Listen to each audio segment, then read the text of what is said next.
Então, hoje eu vou dar uma revisão de fotossíntese.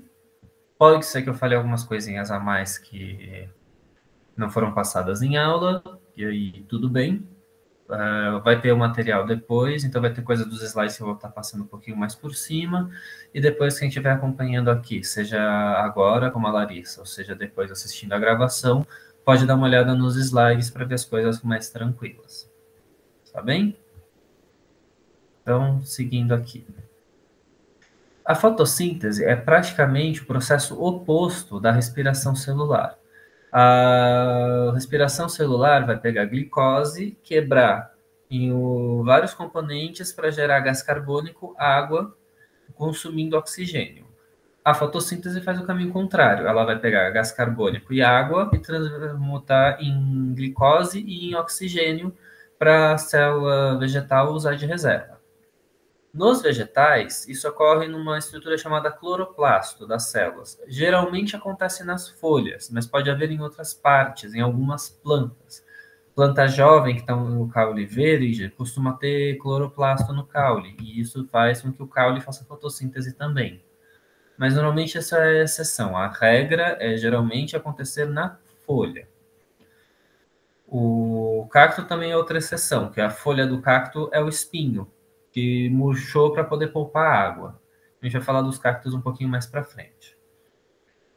Tá chocada, né, Larissa? Tem gente que não sabia dessas, mas o cacto evoluiu para ter o espinho no lugar da folha, porque a folha precisa transpirar, precisa fazer transpiração. E aí o cacto perderia muita água se ele tivesse a folha grandona. A gente vai falar mais do... que da hora mesmo. A gente vai falar mais do cacto mais adiante. A fotossíntese ocorre em duas fases. A fase fotoquímica, ou reação de claro, que é a conversão da energia luminosa em química. Para vocês que estão estudando biologia, eu sugiro muito pensar na parte de prefixo e sufixo. O prefixo foto se refere à luz. Do mesmo jeito tem o ramo da física, que é fotótica, que vê a refração da luz. Foto é referente à luz.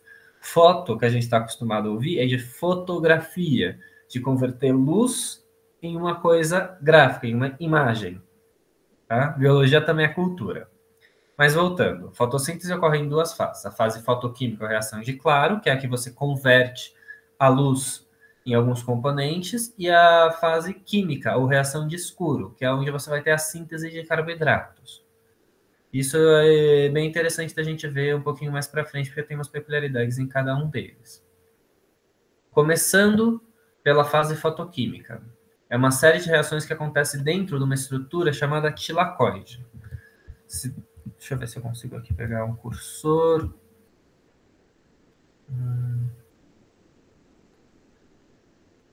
Acho que eu vou pegar aqui caneta.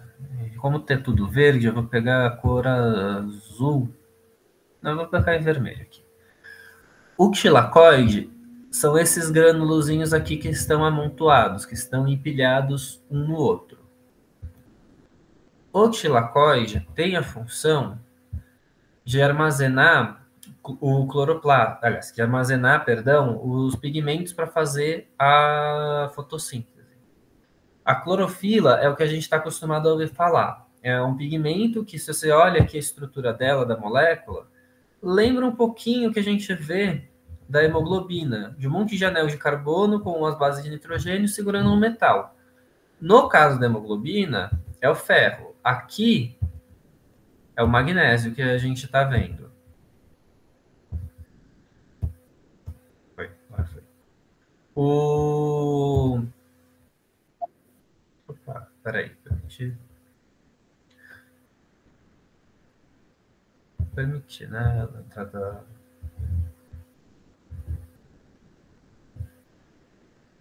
Que dificuldade técnica. Eu acho que eu sem querer recusei a entrada. Ah, não, só demorou para aparecer. Tava me perguntando por que você não estava aparecendo, Luísa. Oi, Luísa. Oi, Célio. Boa noite. Estou fazendo aqui revisão de fotossíntese. Se vocês estiverem com dúvida e não puderem usar o microfone, levanta a mão para me parar, porque às vezes eu me empolgo e falo um pouquinho rápido. tá? Então, estou falando da fotossíntese, ela acontece em duas fases. A fase clara, ou a fase fotoquímica, em que você tem a reação dentro dessa estrutura chamada tilacoide, que são esses grânulozinhos que ficam empilhados, que contém a clorofila. A clorofila recebe luz e converte essa luz em energia para quebrar a água, para quebrar a molécula de H2O. Essa reação é conhecida como fotólise, foto, prefixo de luz, e lise, sufixo de quebra, também conhecida como reação de Hill. A partir da fotólise, a gente forma gás oxigênio e forma íons de hidrogênio que são utilizados para reduzir o NADP em NADPH, parecendo um pouquinho com o que a gente viu no... o que eu imagino que vocês tenham visto na respiração celular. Pergunta rápida, vocês já tiveram aula de respiração celular? Não, professora, a gente não teve. Tá, então vocês vão ver que vai ter um NAD que vai virar NADH e um FAD que vai virar FADH.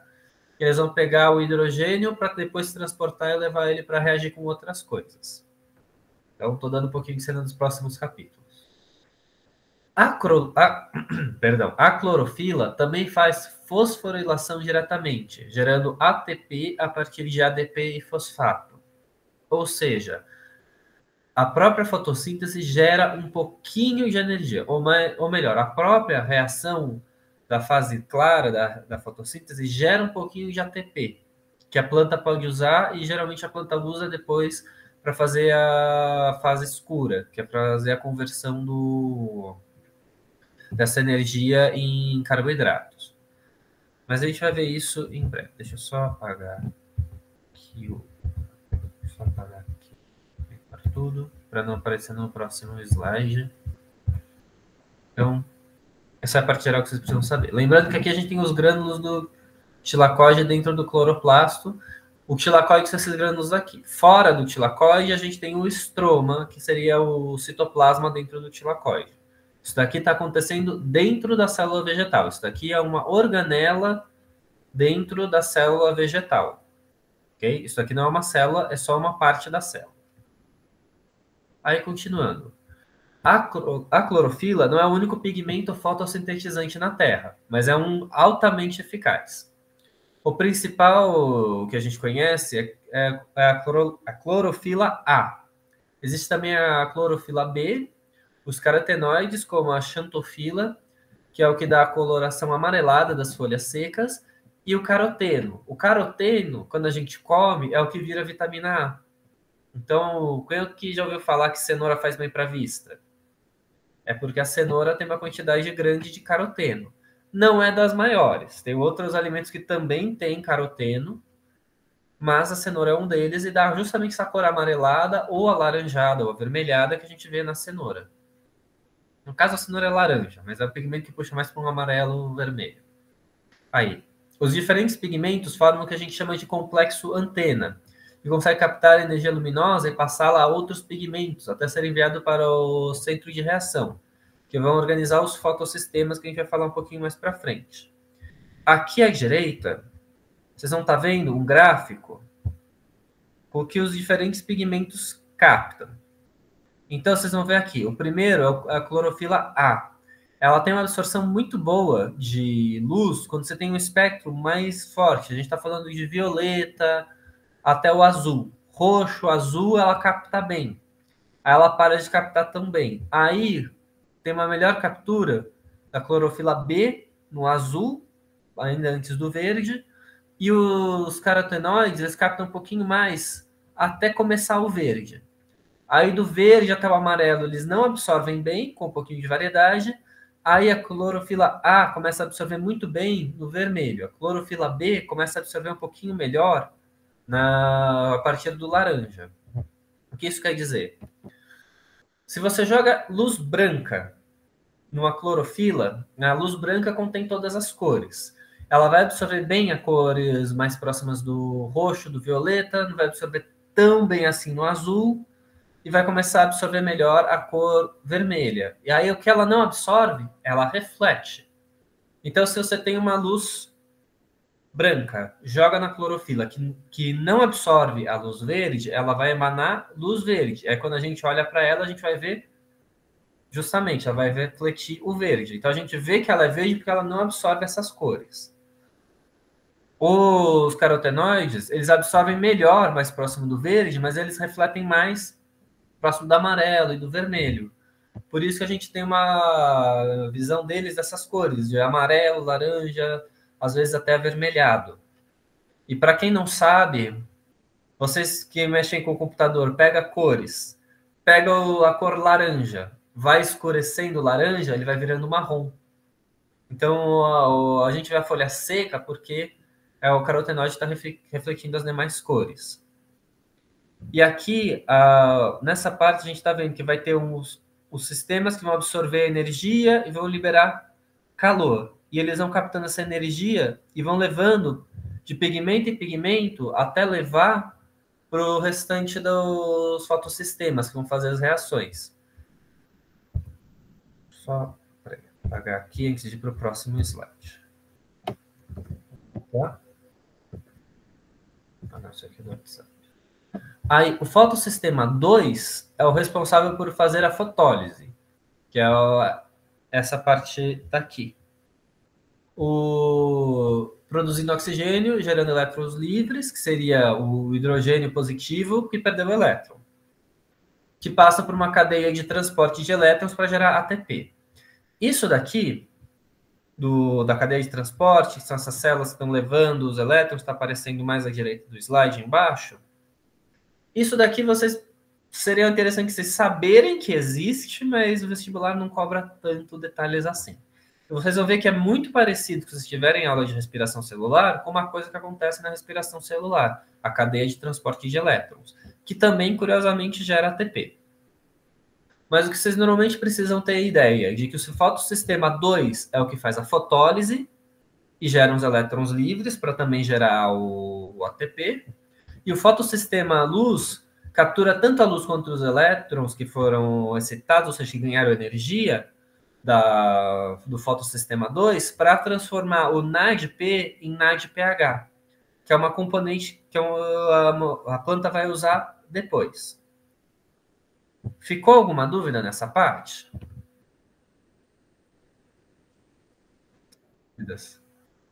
Oi, Luísa, diga. Ou escreva. Então, eu tava estudando essa parte essa semana, só que eu não consegui entender direito. Tipo, acho que isso não vai cair no vestibular, mas só pra eu entender direito, tipo, eu não entendi. Tipo, tem dois fotossistemas, tipo, eles trabalham juntos, tipo, simultaneamente, né? Tipo, tem um que, sei lá, não tá muito claro pra mim. Eles trabalham juntos simultaneamente, mas pensa que é que nem uma linha de fábrica. Não sei se a geração de vocês tem essa referência, mas já ouviram falar de um tal de Charles Chaplin e num filme famoso dele chamado Tempos Modernos? Pois bem, não tem uma cena que eles estão na linha de produção e o Charles Chaplin está fazendo uma tarefa e o colega dele está fazendo outra e o Charles Chaplin fica meio doidinho? Pois bem, é como se eles estivessem trabalhando em linha de produção. O colega da frente está fazendo uma tarefa, esse é o fotossistema 2, que está pegando a luz e convertendo em elétrons, fazendo a quebra d'água. Aí ele joga as peças para o fotossistema 1. Aí o fotossistema 1 vai captar também luz e os elétrons excitados e vai transformar em NADP e NADPH. Então eles estão trabalhando simultaneamente, mas cada um está fazendo a sua coisa e um está fazendo uma tarefa para o outro depois complementar. Ficou mais claro? Sim, ajuda bastante, obrigada. Disponha. Então, tem pergunta para vocês aqui. Mas essa aqui acho que vocês vão conseguir. A assimilação da luz pelas clorofilas A e B no processo de fotossíntese, principalmente e secundariamente pelos pigmentos acessórios, como os carotenoides, determina o espectro de ação da fotossíntese. A intensidade de atividade fotossintética é excelente nas faixas do espectro correspondentes à luz violeta e azul e à vermelha. Entretanto, quando se expõe plantas verdes na faixa do espectro correspondente à luz verde, a atividade fotossintética diminui. A diminuição da atividade ocorre porque a a reflexão da luz verde? B, a refração da luz verde? C, a luz verde proporciona saturação luminosa? D, a luz verde possui menor intensidade que as outras? Ou E, a luz verde danifica os pigmentos fotossintetizantes? O que vocês acham?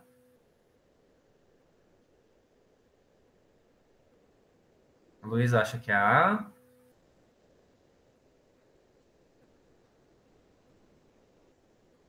O Célio também acha que é a A. A Larissa está perguntando se é a A. Todo mundo está indo na A. Que bom, porque é a resposta certa. A luz reflete, ela bate e volta. Refração seria desviar. Então, tem uma pitadinha de física aí no meio, mas vocês entenderam o sentido da questão. Posso seguir ou ficou alguma dúvida? Então, continuando. Agora, a fase química. Então, a fase clara, a fase fotoquímica, aconteceu no tilacoide, que são esses grânulos daqui. Está escrito tilacoides. A fase escura, a fase química da reação, ela acontece no citoplasma dentro da organela.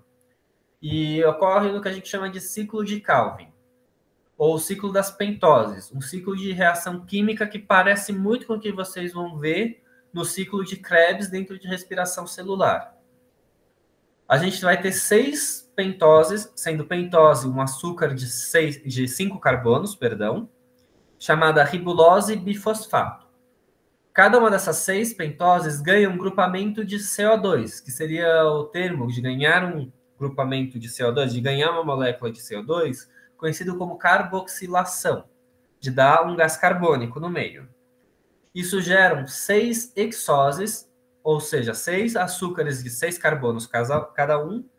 E esses 6 açúcares eles são transitórios, e eles vão se converter em 12 moléculas de uma coisa chamada fosfogliceratos, que é um glicerato com fosfato na ponta. Também conhecido como 3-PG ou ácido fosfoglicêrico. Isso são só nomes. Não costuma se chafurdar muito nas questões nesses nomes. Se vocês tiverem ideia, de vão pegar 6 açúcares de 5 carbonos. Cada um recebe um carbono para virar 6 açúcares de 6 carbonos. Para depois converter em 12 fosfogliceratos ou 12 3-PGs, vocês vão entender o grosso, porque geralmente as questões, quando perguntam sobre isso, focam na enzima rubisco, que é a ribulose bisfosfato carboxilase oxidase. A gente fica com rubisco porque o outro nome ninguém vai decorar, tá? E ninguém espera que decore. Os 12 3-PGs são convertidos em gliceraldeído fosfato, que vira então PGA, através do uso do NADPH, que a gente gerou lá na reação anterior, dos quais 2 desses PGAs são direcionados para a produção de outros componentes, entre eles a glicose, enquanto que os 10 demais são convertidos de novo em 6 moléculas de ribulose bifosfato. Então, o que acontece? A célula sabe trabalhar melhor com as pentoses. Aí ele vai pegar a pentose e colocar o gás carbônico nela. Vai fazer as hexoses e vão transformar as hexoses em 3-PGs. Aí ele junta o 3-PGs para converter em outros componentes e, a partir deles, extrair uma partezinha para fazer a glicose, enquanto o restante ele vai regenerando e repondo com gás carbônico. Então, vocês vão ver que tem um ciclo de transformação, que é justamente o que essa imagem aqui representa. É um ciclo de transformação. Aqui tem um gasto de ATP para poder fosforilar das duas pontas. Aí vai e converte, o rubisco converte nas hexoses e converte em 3-PG, tem mais gasto de energia. Aí pega o NADP para converter isso, volta a ser ribulose, e aí fica neste ciclo. Então, ele está fazendo esse ciclo pré-capturando gás carbônico, perdão, da atmosfera, transformando na cadeia de carbono, quebrando a cadeia de carbono e usando uma parte, e o restante ele regenera para manter o ciclo continuamente. Deu para entender a ideia por trás disso? Alguma dúvida até aqui?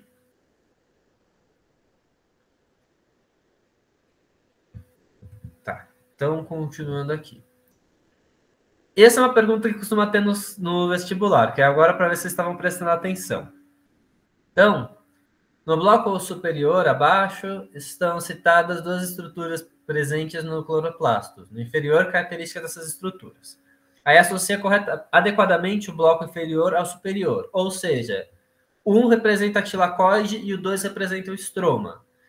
E aí vai perguntar, dentro do cloroplasto, onde que acontece cada uma dessas fases. Então, vamos lá. A luz absorvida pelo pigmento é transformada em energia química. Isso acontece no tilacoide ou no estroma? Pode responder 1 ou 2 no chat, se vocês não quiserem abrir ou escrever tilacoide por completo. Luiz acha que é no tilacoide. Larissa também. Célio, e você?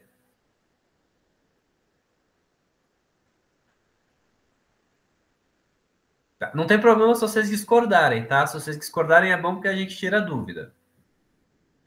Mas, enfim, aí a próxima frase. Enzimas catalisam a fixação de CO2. Isso significa que as enzimas favorecem a fixação de CO2 em alguma coisa. Isso acontece no tilacoide ou isso acontece no estroma?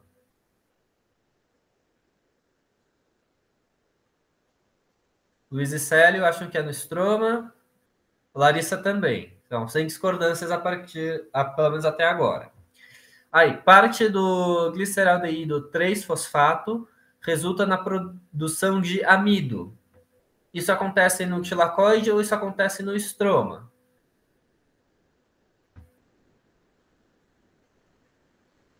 A Luísa acha que é no 2. A Larissa perguntou se é no 2, o Célio acha que é no 2. Vamos ver agora... Deixa eu só dar um... aqui.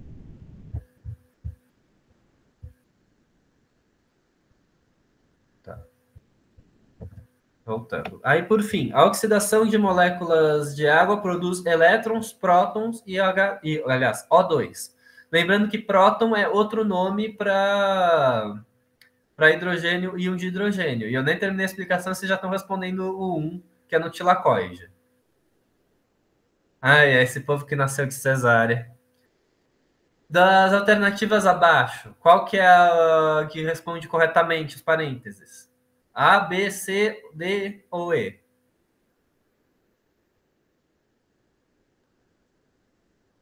Vocês estão unânimes porque vocês estão todos afiados. Correto. É a letra A. Palminhas para vocês também. Alguma dúvida até aqui ou podemos seguir? Não, não pode seguir não? O dedinho para baixo? Não, tô brincando. Sem dúvidas, né? Então, a Luísa não sabia a terceira, mas foi pelas alternativas. Espertinha você. Mas faz isso sim. Tem coisa que é matéria, conteúdo, que não tem como fugir, mas tem coisa que é malícia de prova. E vocês podem usar a prova para aprender. Lembrando que no tilacoide tem a clorofila, então é lá que acontece a reação de claro. E o estroma é que acontece as reações químicas propriamente, que é a reação de escuro. A fotossíntese faz a quebra de água para gerar elétrons, prótons, para fazer a reação. O oxigênio é só uma consequência para a planta, depois a planta usa para respirar, porque a planta também respira. Ok? Então, continuando. O que mais tem para ver de fotossíntese? Uma questão que aparece às vezes é sobre respiração oxidativa. A maioria das plantas realizam essa reação com compostos de 3 carbonos, pois elas trabalham em ambiente com concentração elevada de CO2. Tais plantas são conhecidas como C3. As plantas em regiões tropicais e áridas, elas precisam manter fechados os estômatos, que são os poros das folhas, nos dias quentes, o que reduz o CO2 dentro delas, dentro da folha. E aí, em baixas concentrações de CO2, a rubisco reage com oxigênio e impede a carboxilação dos compostos. Isso daí é o que a gente chama de respiração oxidativa ou fotorrespiração. Que a gente às vezes acha que é uma coisa boa, porque a gente pensa que oxigenar é coisa boa, mas não. A rubisco, aliás, fixa oxigênio na ribulose sem gerar fosfoglicerato. Aí a gente tem uma carinha zangada, porque a rubisco está pegando oxigênio para fixar. Aí o estômato aberto permite que haja troca gasosa mais intensamente, porque a folha precisa se isolar um pouquinho para não deixar evaporar toda a água. Então, a transpiração diretamente não é o motivo pelo qual entra gás carbônico, mas é porque abre os estômatos da folha e aí isso permite a troca gasosa. Tá? Aí, voltando. Aí a planta foi lá e usou o oxigênio para fixar na hibulose, ela precisa gastar o NAD pH para poder tirar esse gás carbônico, tirar um gás carbônico lá do meio e volta todo o ciclo. Então, ela não consegue gerar açúcar com isso. Ela gasta energia à toa para conseguir tirar o oxigênio de lá na forma de gás carbônico, atravanca a reação. Então, em plantas que têm bastante gás carbônico disponível o tempo todo, isso não é problema. Mas tem plantas que não estão nessa situação. Plantas de locais tropicais são conhecidas como C4, pois possuem uma enzima chamada PEP, que tem alta afinidade pelo gás carbônico e produzem um composto de 4 carbonos chamado oxalacetato, para depois ele ser degradado de volta em 3 carbonos e liberar o CO2 para a reação com a rubisco.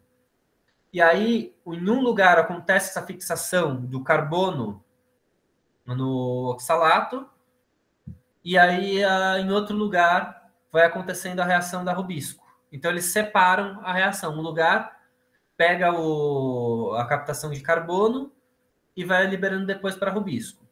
Já outras plantas, como os cactos, falei que os cactos iam aparecer de novo, não falei?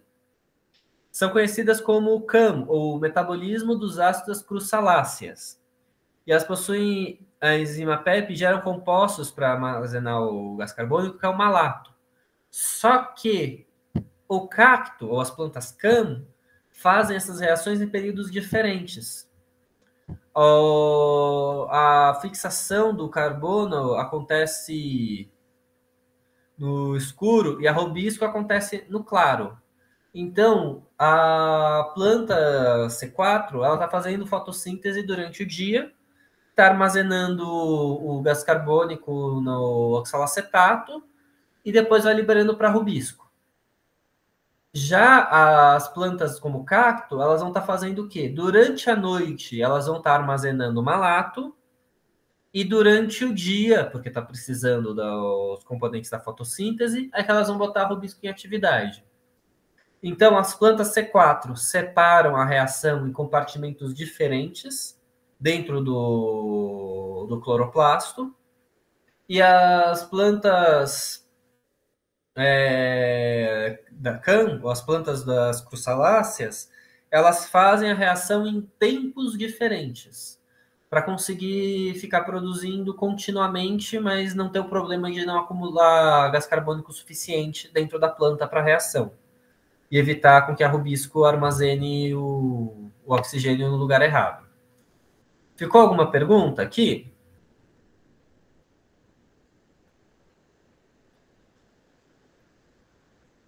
Nenhuma pergunta? Ambas a C4 e a CAM precisam armazenar o gás carbônico, Larissa. Por quê? Porque elas ficam em lugares muito quentes. Se elas ficam em lugares muito quentes, elas precisam fechar os estômatos delas para não ficar evaporando muita água. Estou tentando explicar aqui, Luísa. Vou terminar sua explicação primeiro. Já vai digitando, Luísa, o que não ficou muito claro neste slide, por enquanto. Mas, enfim. As plantas CAN e as plantas C4 são plantas de lugares muito quentes. Então, elas precisam manter os estômatos fechados para não ficar transpirando água o tempo todo. Só que se elas ficam com o estômago fechado a maior parte do tempo, não fica trocando tanto gás carbônico assim. Então, vai usando o gás carbônico acaba. Aí, para evitar isso, elas têm estratégias diferentes para armazenar gás carbônico na célula. As plantas C4 guardando o oxalacetato, mas guardando o oxalacetato numa parte diferente da célula. Então, uma parte fica um pouquinho mais aberto e vai produzindo oxalacetato para depois mandar para rubisco fazer a reação com o carbono que o oxalacetato libera. E as plantas CAN guardam o malato, e aí quando elas vão guardando o malato, produzindo malato durante a noite, e aí durante o dia, porque a reação do claro vai produzindo NADPH que precisa para rubisco, elas pegam o malato que está guardado e vão usando ao longo do dia. Tá? Luísa, o que não ficou muito claro para ti? O C3 é o que a gente estava vendo antes, que é a fotossíntese como a gente entende. Vem a energia luminosa, vem o gás carbônico, a planta vai lá, pega o gás carbônico e usa direto na rubisco.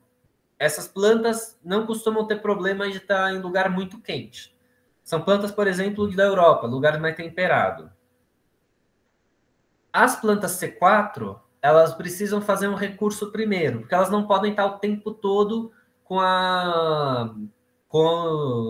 o estômago da folha aberto para não perder toda a água.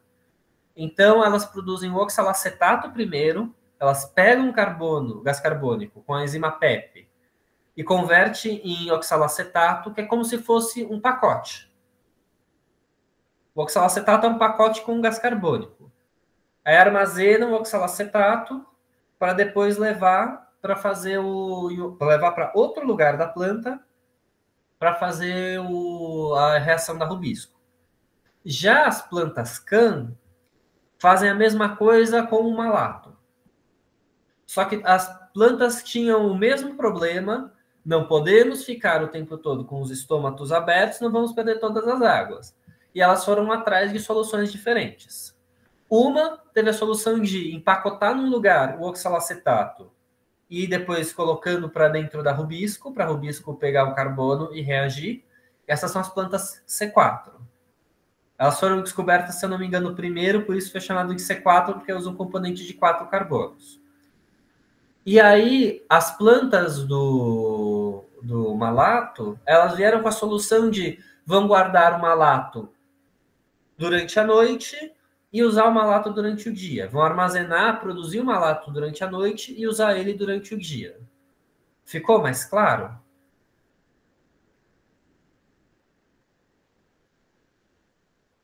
Então, tá bom. Então, eu vou seguir aqui porque a gente está chegando no final do plantão. Aí tem uma pergunta... tá. Agora tá ainda melhor. Espanha. Aí pergunta para vocês. Considerando a fotossíntese das plantas C3, C4 e CAN, assinale a afirmação verdadeira. A.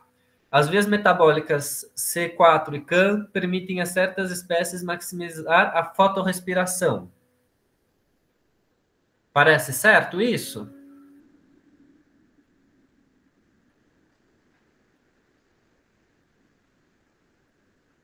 Ninguém se manifestou, então vou ler a próxima. Olha a carinha de suspeita da Larissa aqui, mas enfim. B. Fotorrespiração é uma via metabólica que ocorre quando a enzima rubisco, do ciclo de Calvin, da C3, atua sobre oxigênio em vez do dióxido de carbono. E aí?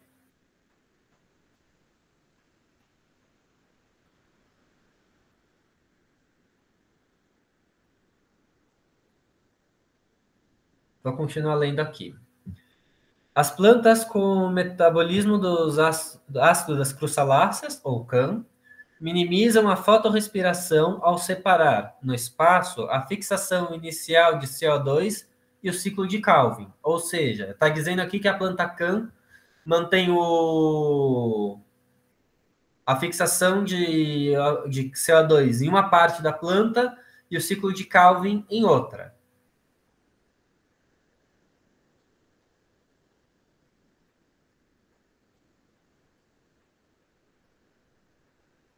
Vou ler a próxima. Luiz acha que não é a que eu acabei de ler. Vamos ver então. A e D. As plantas minimizam a fotorrespiração. As plantas C4, perdão, minimizam a fotorrespiração e armazenam água, separando essas etapas no tempo entre noite e dia. As plantas C4 fazem isso? Não, a Luísa disse que não. Ah, essa seria a CAN, isso é verdade. Se a D está errada, vocês acham que qual outra está errada também?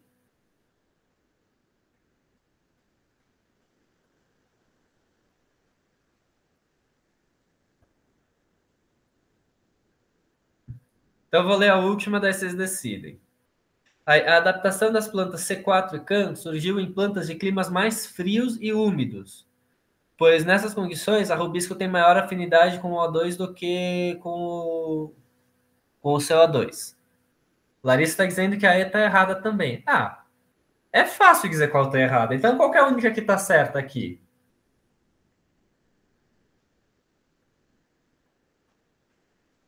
A Luísa acha que é a A.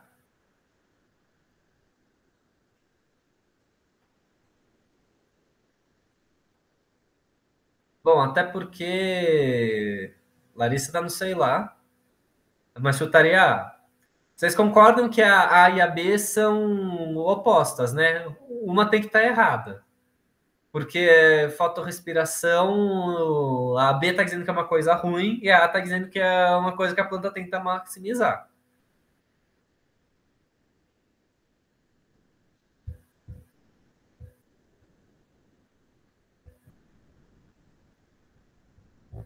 Né? Célio, você quer chutar alguma aqui?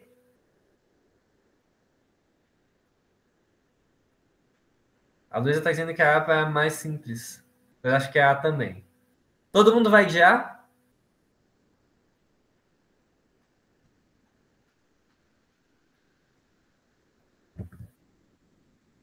Então, gente, vocês erraram. É a B. Por quê? Fotorrespiração é aquilo que eu falei da rubisco pegar o oxigênio e colocar no lugar do gás carbônico.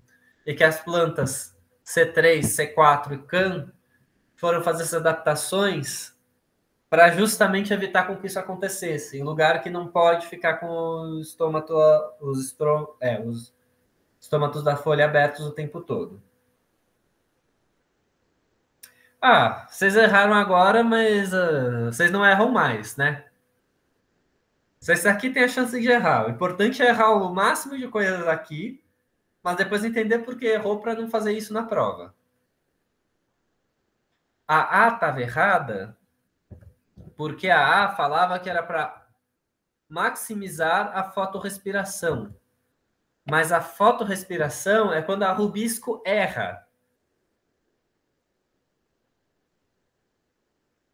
Ah, é. O ECE é meio chatinho às vezes, mas enfim. A fotorrespiração é quando a rubisco erra e coloca oxigênio no lugar do gás carbônico no ciclo de Calvin.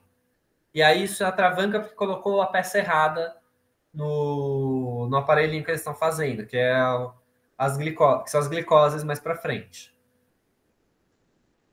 Luísa, ficou mais claro por que a estava errada? Então, seguindo aqui. Tem pouquinha coisa, vou ver até onde eu consigo dar aula, aí eu vejo se vocês querem parar ou se a gente continua. Aí tem mais umas coisas que o vestibular pergunta. A taxa de fotossíntese ocorre nas plantas dependendo de fatores internos e externos, sendo esses últimos, os fatores externos, coisas que a gente pode influenciar. O quanto de luz incide na planta, o quanto de gás carbônico tem disponível para a planta, favorecem a fotossíntese até um ponto.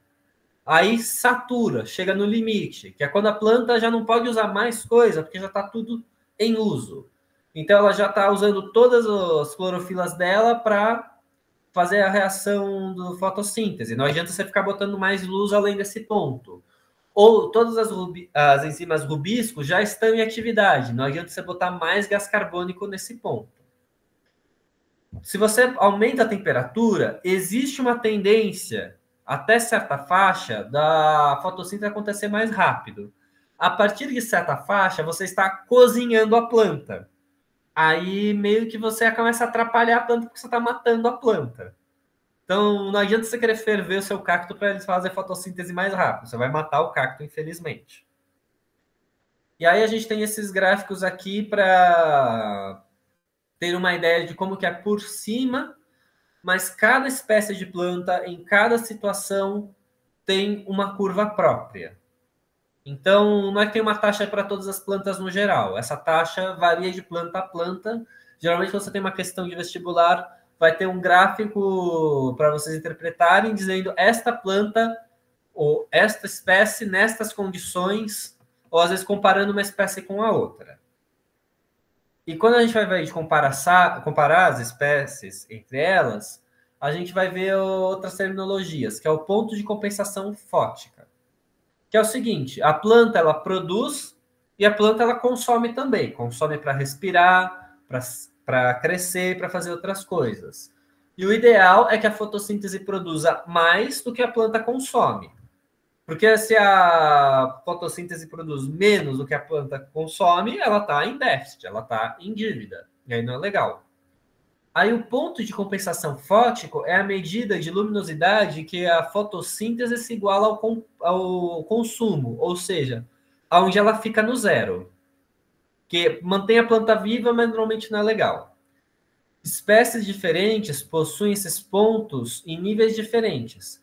Plantas tropicais crescerem em lugar com muita luz, então elas precisam de 300 dias de sol por ano para crescerem. Isso quer dizer aproximadamente 300 vezes 24 horas ao longo do ano de luz solar para isso acontecer. E, normalmente, nas regiões tropicais, a variação de dia e noite é meio próxima.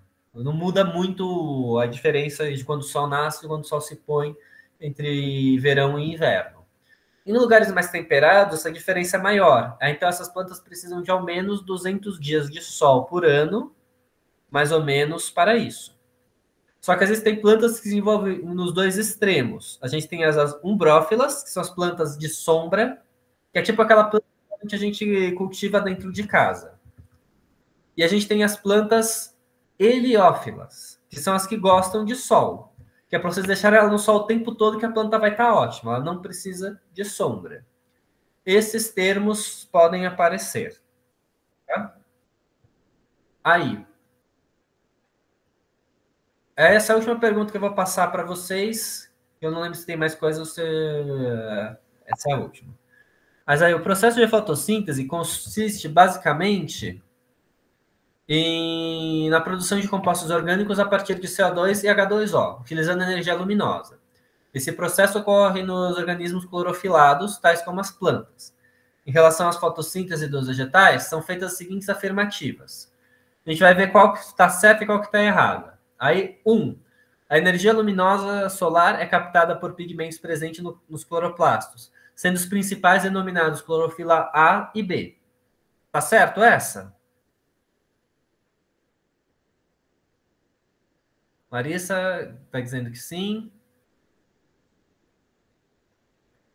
Mais alguém? Bom, vamos seguir para a próxima. 2. Quanto maior a concentração de CO2 e a intensidade luminosa, maior será a taxa fotossintética, ou taxa de fotossíntese. Está errado? Mais alguém além da Luísa que está errado? Luísa acha que... Fiquei confuso. A Luísa acha que isso está errado. Célio também. Vamos ver... Tá bom. Vamos ver a 3, então. O único fator limitante do processo é a energia luminosa, uma vez que o processo não ocorre na ausência de luz.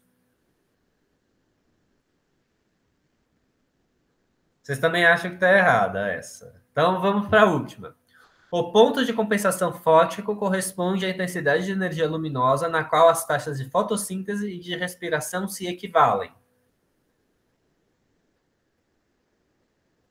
Bom, vendo as alternativas, se vocês acham que a 1 está certa e a 2 e a 3 estão erradas, meio que só sobra a 1 e a 4. Então, a resposta seria a letra...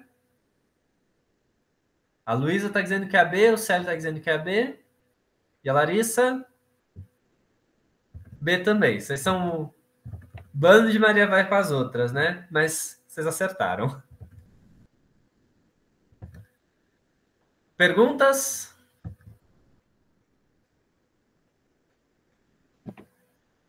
Não? É que isso aqui é o meu gato, é que ele está dormindo agora. Então não vou acordar ele. Mas ele às vezes aparece nos meus slides.